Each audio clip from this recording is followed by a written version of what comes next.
Chief Justice of India, Dr. Justice D.Y. Chandrachud, Union Minister for Law and Justice, Sri Kiren Rijiju, distinguished judges of Supreme Court, distinguished guests, ladies and gentlemen.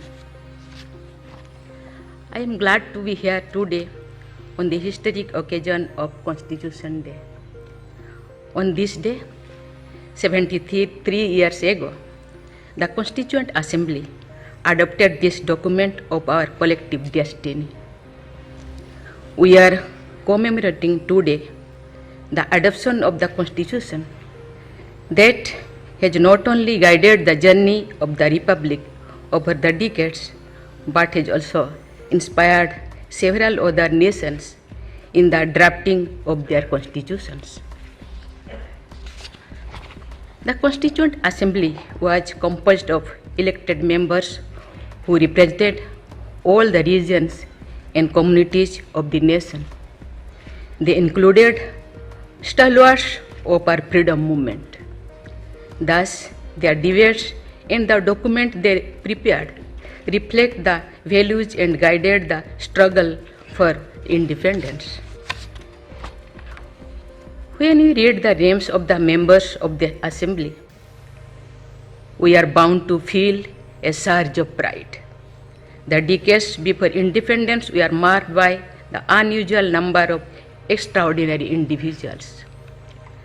I sincerely believe that no other place and no other time have produced a galaxy of giants like them.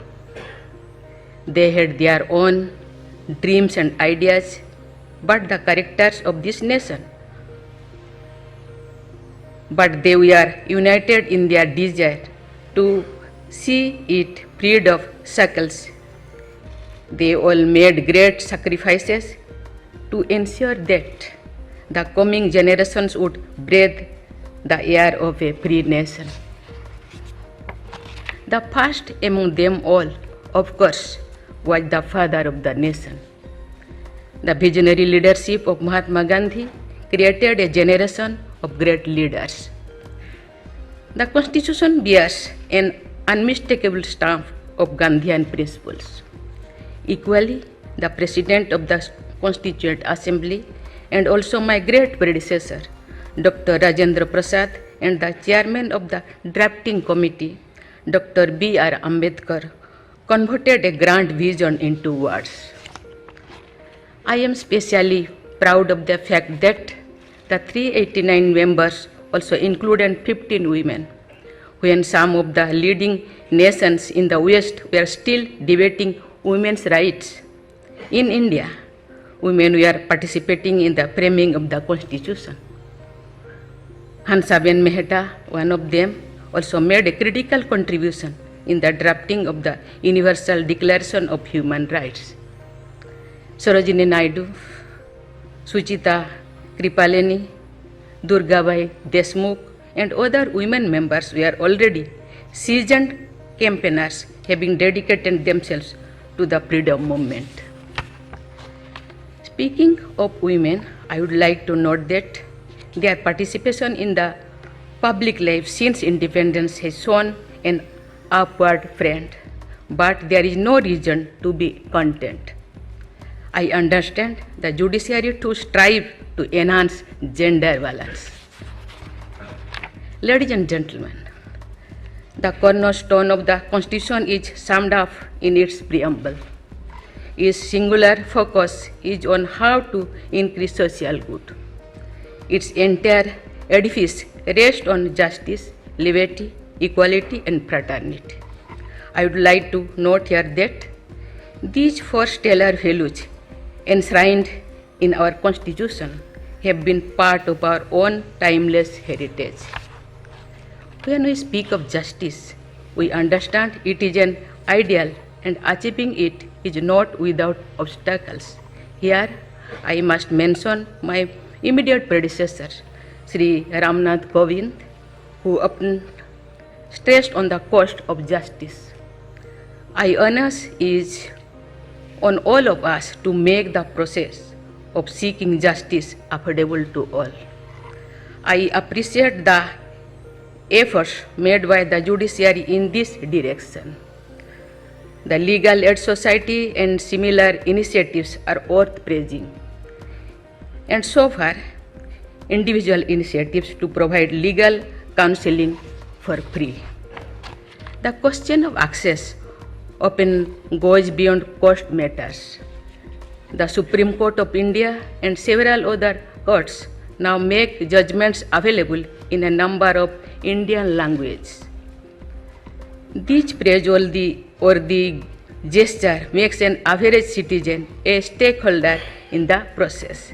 It can also raise their awareness as well as the quality of public debates. Still, the legal language, its complicated expression and jargon are challenging for most people. I understand that this matter has been debated in the judiciary too. Let us hope the day is not far when more and more people from outside the legal fraternity too will be able to read important judgments. The Supreme Court and several other courts have started live streaming their proceedings, which too will go a long way in making citizens affected stakeholders in the dispensation of justice. Ladies and gentlemen, the Constitution outlines a map for good governance. The most crucial features in this is the doctrine of separation of functions and powers of the three organs of the state, namely the executive, the legislature, and the judiciary. It has been the hallmark of our republic that the three organs have respected the boundaries set in place by the Constitution. Each of three aims, after all, to serve the people. It is understandable that the zeal to be best serve the interest of these citizens. One or the other of the three organs may be tempted to overstep. Yet we can say with satisfaction and pride that the three have always attempted to keep the boundaries in mind while doing their best to function in the service of the people. In this regard, let me note that the Supreme Court has earned a reputation for its superior standards and lofty ideals. It has played its role as the interpreter of the Constitution in the most exemplary way. Landmark judgments passed by this court have strengthened the legal and constitutional framework of our nation. The Supreme Court bench and the bar are known for their legal scholarship.